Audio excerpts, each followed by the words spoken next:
Hello everybody. Okay, I think it's time to film a little video about Honduras. I'm in San Pedro right now.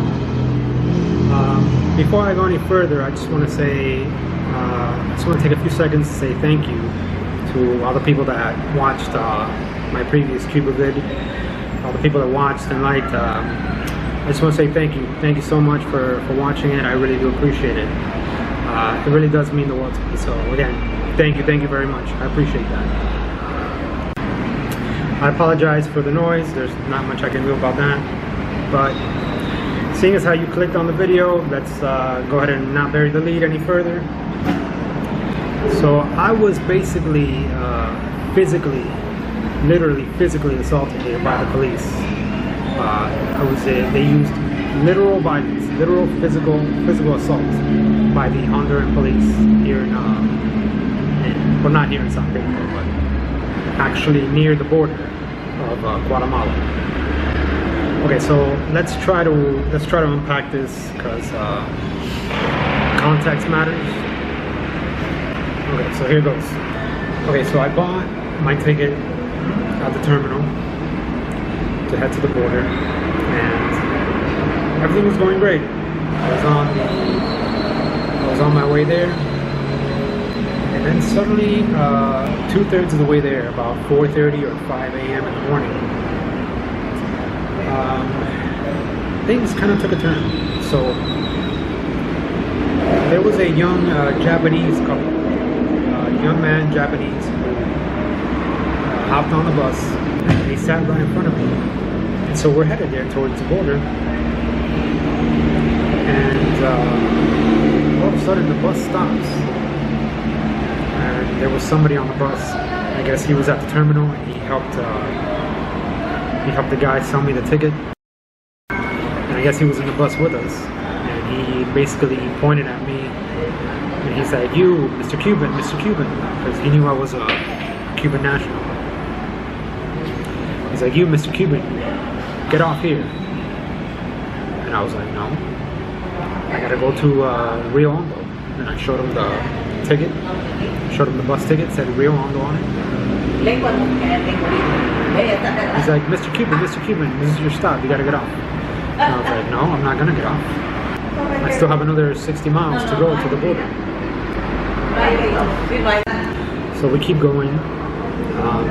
Finally the bus stops, and a cop comes onto the bus, and he makes a beeline right for me, and right for the Japanese kid. I think he told the Japanese kid to get off the bus. And he comes up to where I'm sitting, and he asks for my passport. I said, okay, I complied. I gave him my passport. And then he tells me, okay, I need you to get off the bus now. And I told him, no, I'm going to Rio Hondo. And I showed him the bus ticket. I showed him the paid bus ticket, and I pointed to the destination. I said, I'm going to Rio Hondo. And he said, I understand that, but I need you to get off the bus now. I said, okay. I complied, and I got off the bus. Now here's where things took a turn for the worse. Now when I saw this guy step on the bus, I could sense a disturbance in the force. And I knew this guy was going to be trouble. So I stepped off the bus. The bus was parked, and he's talking to me. He's asking me a bunch of random questions, a bunch of security questions. Where you been? Where you traveling to? Where you staying? Who are you? And he has my passport. You can see all that information there. And so after about a minute or so, he tells me, okay, now go in there because we need to talk to you. I mean, in my mind, I'm thinking this is going to be quick and painless. This is going to be quick, easy. They check your passport. They ask you a few random questions. You answer honestly, and you're good to go. Okay, so it's 5:30 a.m., so it's still kind of dark outside. The sun is peeking through the horizon. And so I go into the little it's like a shack almost. It's like an abandoned outpost. It looks like a military outpost of some sort. And so I go inside of it, and it's dimly lit, it's dark, there's no furniture, there's one chair, and I see the cop, and he's just sitting there, and he's looking right at me, and he's going like this.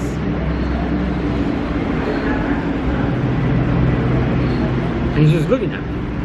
So I can tell that he, you know, in his mind, he's already prepared. This is predetermined. He's already prepared. He knows what he's gonna do. He knows what he's gonna say. He's there waiting for me because, you know, I'm suspicious to him or whatever. Keep in mind, I hadn't done anything wrong. I didn't have anything on me. And so we start talking. He starts asking me a bunch of questions. He's asking for my passport. A little later on in the interaction, he pats me down, checks my pockets. I don't know what he's looking for. He's looking for drugs, he's looking for weapons. And so he asked my passport. Sí, por favor.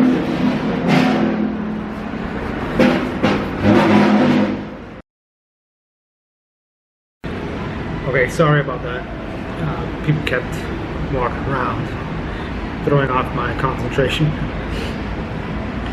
What the hell was I talking about? Oh yeah, I'm in the room with the dude, with the cop. The corrupt criminal son of a bitch that assaulted me.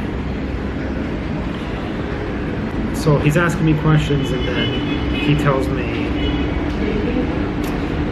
I need you to empty out your bags. Because I had 2 bags. I had my sling pack and I had my backpack, both filled with items. I had some clothes, cables, cameras, I mean, you name it, deodorant. I had everything in these 2 bags. He goes, I need you to empty out I need you to open the bags. And I opened them so he can check inside. And then later he goes, all right, I need you to empty out the bags. I need you to take out each item one by one. And that's when I started to get a little bit pissed off, because there was no need for that.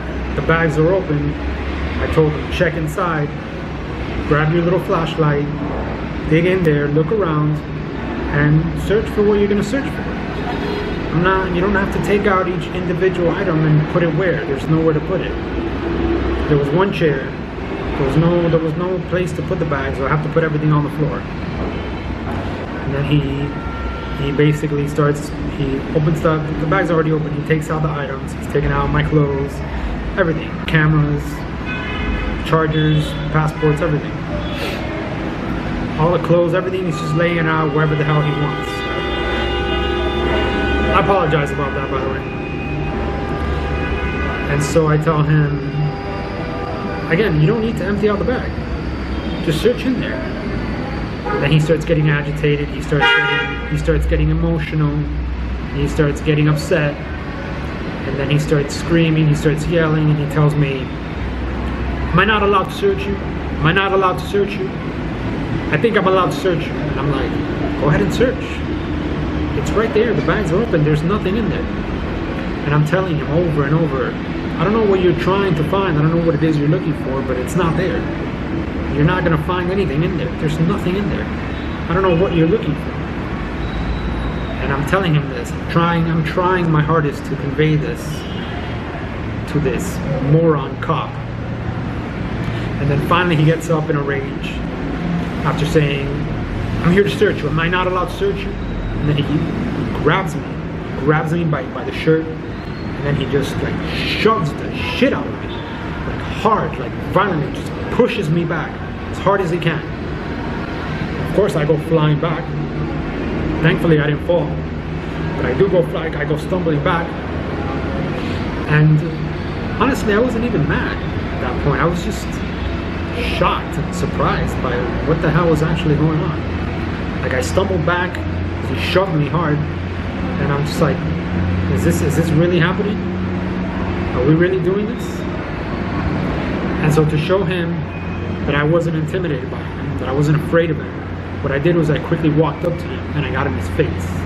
After he had shoved me, I got in his face and I just stared at him. I just looked at him.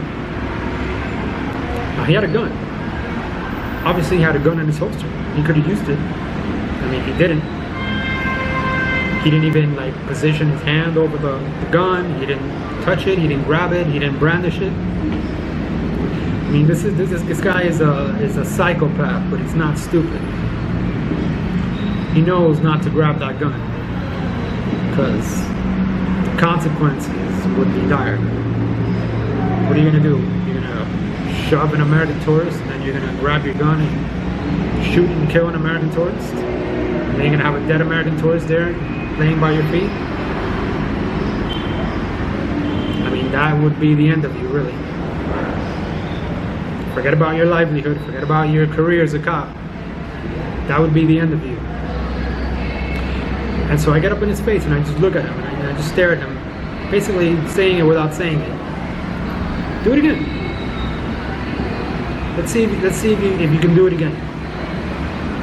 And so the interaction keeps going back and forth, back and forth. You know, it keeps escalating because of him. And we're arguing back and forth. He keeps saying, am I not allowed to search you? And after a while, the other two cops, there's two cops and they're outside. And I tell him, again, I'm trying to desperately convey to this guy, you're not gonna find anything in my bags. There's nothing in my bags. There's no drugs. I don't have any weapons. I'm not a thief. I haven't done anything wrong. You have me here detained because of God knows why. I don't have any weapons. I don't have any drugs, man. I don't know what you're looking for, but you're not gonna find it. There's nothing in there. And I tell him basically, you know, I travel the world. I've been to many different countries. I've been to Brazil. I've been to Bolivia. I've been to Italy, Canada. I've been to Cuba. I've been to now Honduras. And I never got this treatment when I was in those countries. I never got treated like this. I did the exact opposite. And then he gives me that classic lie, and that perfect lie. Well, that's because those countries aren't doing their job properly. Those countries are not following protocol. Okay, whatever, man. Whatever with your BS. So stupid. Yeah, Honduras is doing everything on the okie doke. Yeah, you guys are following protocol. Putting your hands and physically assaulting tourists. Doesn't matter if you're an American tourist or a Cuban tourist or an Irish tourist or a Japanese tourist. That's the way to go here in Honduras. You just grab them and physically assault them. Because there's no accountability. There's no transparency, there's no accountability. Honduras cops are out of control, man. They're out of control. They are maniacs. They're psychopathic, corrupt criminals here in Honduras. The cops. Just psychopathic maniacs. And again, later on the two cops come in because all my stuff is on the floor. And I'm grabbing my stuff. He already patted me down, the one who assaulted me. So I'm trying to gather all my belongings so I don't lose anything. It's kind of dark. And then the other two come in. Hey, hurry up, hurry up. Hey, grab your stuff and hurry up. And I looked at him, I'm like, I'm not going to hurry up. I'm going to take my time. Because I can't see my stuff on the floor and I have to pick up my clothes. I'm not going to hurry up. Sad day for you. I'm going to take my time. And so after that, we head outside. And again, more BS questions, more screenings. They take my picture. They took my picture from 17 different angles. They took my fingerprints. They took my passport. Skimmed through it. At one point, I was by this point, I'm so angry that it's just like, you know, I'm just gonna F with these guys. I'm just gonna screw with them. I'm just gonna be passive aggressive about it. So I look at them and I go, I'm outside. We're outside now. The sun's come up. And I'm like, are you guys new here? Are you guys new? You look like you're new here. Is this your second day on the force? Because it looks like you don't know what the hell you're doing. And they're like, no, we're not new. Listen, I think there was no reason for these cops to go hands-on the way they did. They escalated. There was no reason for this. This was so completely unnecessary. It's so unnecessary. And then the cop's taking my fingerprints, he's asking me questions. What are you doing in Honduras? How long have you lived in Miami? How did you get to the United States from Cuba? What do you do for work? Where are you staying? Just over and over and over, the same questions. And honestly, I think I blame myself for all of this, because at the end of the day, the reason I say I blame myself is because, I mean, I could have just taken a shuttle. I could have just taken a private shuttle to the border. And, you know, everything would have been great. Or I could have taken, once I found out later on that there was another transportation at 6 in the morning through another avenue, through another city, and going to, I forget the name of the city, but going through another path, maybe my luck would have been different, I don't know. I think what he was doing with the, you know, taking the photos, scanning my retinas, he was like scanning my eyes, taking my fingerprints. I think what he was doing was banning me from the country. I mean, I can't prove it, but I think they put out a ban for Honduras. So anyway, I look at it, I'm not coming back. So I wanted to try again. I wanted to go back the next day, maybe through that other city, the one that leaves at 6 in the morning from the terminal. But I thought, what if I leave? What if I cross the border to Guatemala and then I can't come back? Because these assholes put out, you know, a ban for me entering the country, and I gotta fly out through San Pedro. Now I'm screwed. How do I get back in? I can't. So the one cop that I'm talking to outside, he's looking at my passport. He's looking at the pages in the back. Like he's skimming a book. He's just going back and forth, back and forth. There's nothing on those pages. Those pages are not stamped, they're white, they're clear, there's nothing on them. And he's going back and forth, page after page, and then turning it over page after page after page. And he's doing this for a full minute.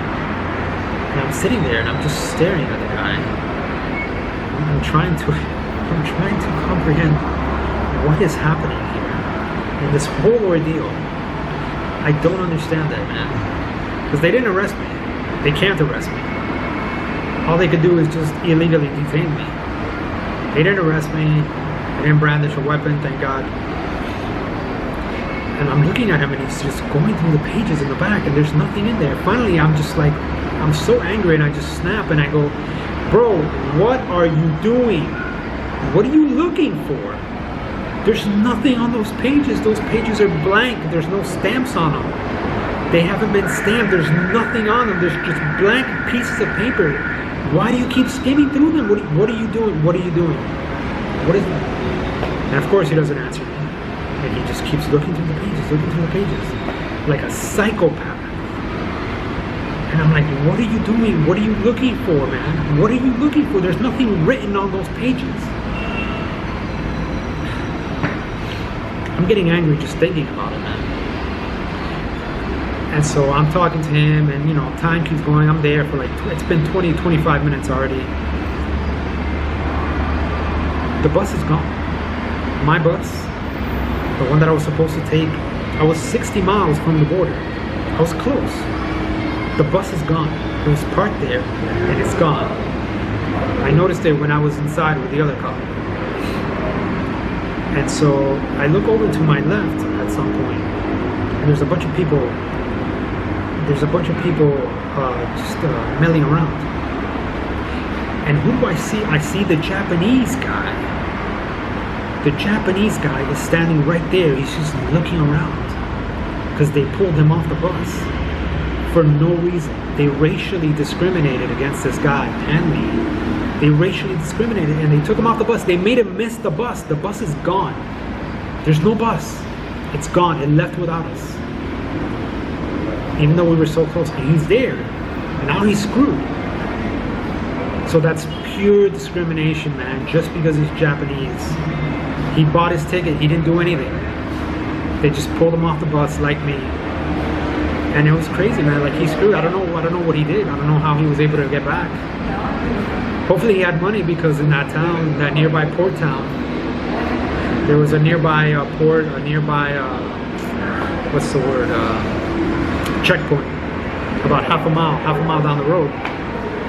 And it's just like a small community. You have to pay in cash. There's 2 hotels, there's 3 restaurants, and there's no, just in cash. You have to pay in cash. If you don't have any money, you're screwed. You can't buy food, you can't find a place to stay, and there's no ATMs. There's just 3 hotels, an immigration office, and that's it. So you need paper money, you need paper currency. If you don't, you're screwed. And like I said, I was so pissed off, and I was so just stressed and angry and confused by this whole mess, that at this point I knew they weren't gonna do anything. They weren't gonna do shit. So I just started effing with these guys, because I'm so angry. I'm just gonna start messing with them. So the guy who's looking at my passport, after a while, you know, I'm just standing, he's got me standing there like an idiot. And after a while I go to him, so did you find anything in those bags that you were searching? Did you find anything? Was there anything in there? Did you find any drugs? No? Nothing? You didn't find anything? Damn. That's a shame. That's a real bummer, man. And I told him just like that. To his face. I told him just like that. It's like, gee, you were looking through those bags and you threw all my stuff on the floor. Did you find anything? No, you didn't. You didn't find anything. You were never gonna find anything. Because there was no drugs, there was no weapons, nothing. From an American tourist. I mean, it's beyond belief, man. Just take a good look at me. Take a good look at me. Okay, anybody with half a brain, anybody in a professional position can take one look at me and see that I'm a tourist. Oh yeah, look at this fat American tourist with his fat American dollars and his stupid little camera, and he's gonna make stupid little videos that nobody watches, and he has a stupid little hat on. Oh yeah, he's a fat American tourist visiting Honduras. Let him go, let him go. There's nothing there, he's fine. Just be done with it and let him go. No, not these guys. These guys got their own agenda, man. These guys are the smart ones. These guys got their own agenda. They know what they're doing. Oh, American tourist? Threat. Dangerous. Let's check him for weapons. Let's grab his bags and throw them on the ground and throw everything upside down. And so finally everything ends. I've been there, God knows how long, 35, 45 minutes. The officer that I'm talking to, he gets me back the passport. And he goes like this, he goes, hey, come here. And he pulls me aside. This is all true, by the way. I'm not making any of this up. I swear on my life. He goes, come here.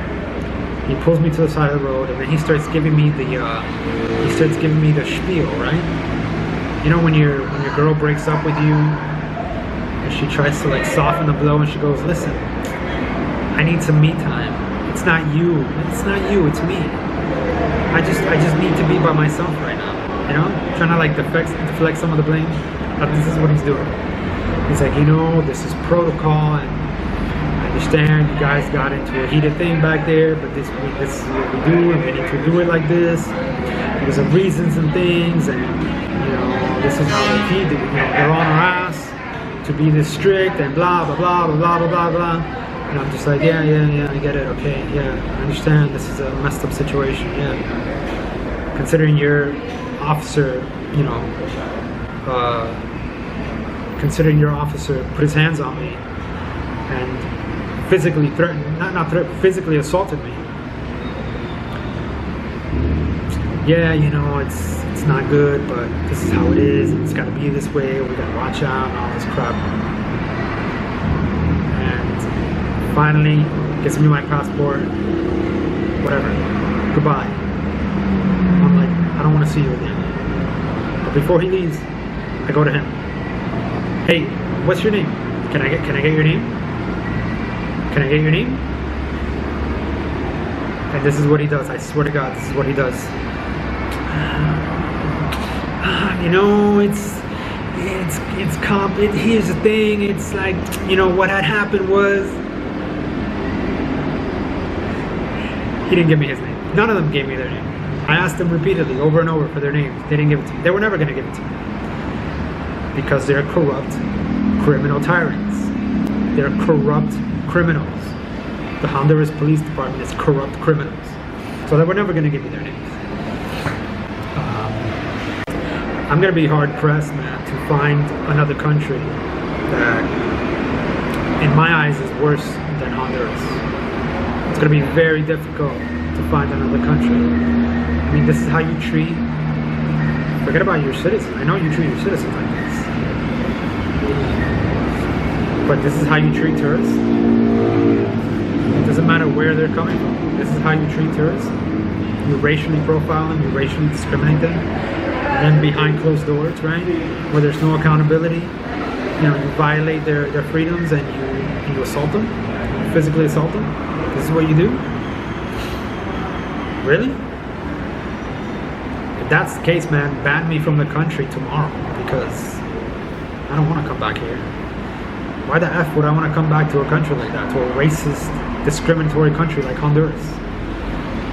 Nah, man, nah. To hell with Honduras. To hell with Honduras. If that's how it's going to be, no way, man. You know, when I travel the world, I like to go to countries, and I like to give them an open shot, because I'm curious. And I go into these countries with an open mind, because I want to see the people. I want to talk to the locals. I want to eat the food. I want to experience the sights. You know, things that I've never seen before. See the architecture. You know, go to places at the museums, visit the museums, and just experience the life here. But nah, man, that's not for me. I'm sorry. That frame of mind is not for me. If that's how it's gonna be, because this is the only country that this has happened to. You know, I haven't been to every country in the world, obviously, but this is the first time that this happens to me. So, and it's completely just soured my perception of Honduras. Completely, like, destroyed my perception of this country. And I was having a great time here. That's the effed up thing about it. You know, I was here for 4 days, 5 days before the incident. And I was having a great time. The locals were super nice to me. Everybody was super, super nice to me. Just humble people, man. Wanting to talk to you. Very, very cool people. Very, very nice people. To hell with Honduras, man. To hell with Honduras. So last thought, that cop totally did that to me on purpose. Just left me stranded there in that little town. Thank God I had cash, and honestly, like, if there's a silver lining, if I can be totally fair to that cop, thank God he didn't steal my money. He did not steal my money, thank God. Because if he stole my money, then I would have been totally screwed, man. Because I wouldn't have been able to afford food, I wouldn't have been able to find a place to stay, I would have been screwed. There's no ATMs in that little town. I would have been royally effed. And I was in that town for a little over 24 hours. I met some nice people. There was a nice old lady who made me some lunch. She cooked me like a nice tortilla. It was like a rolled up tortilla taco thing, like the kind that you buy in the supermarket. And she made it from scratch. It had chicken, tomatoes, like a special sauce, you know, lettuce, a bunch of like veggies. And it was really, really good. It was a really good taco. It wasn't a taco, it was like a rolled up flour tortilla. And thank God I was able to find transportation back to San Pedro, because that was a bad situation to be in, man, from start to finish. From start to finish. That cop is a piece of shit, man. That cop is an asshole and a corrupt criminal. They all are. all the Honduran cops are corrupt criminals.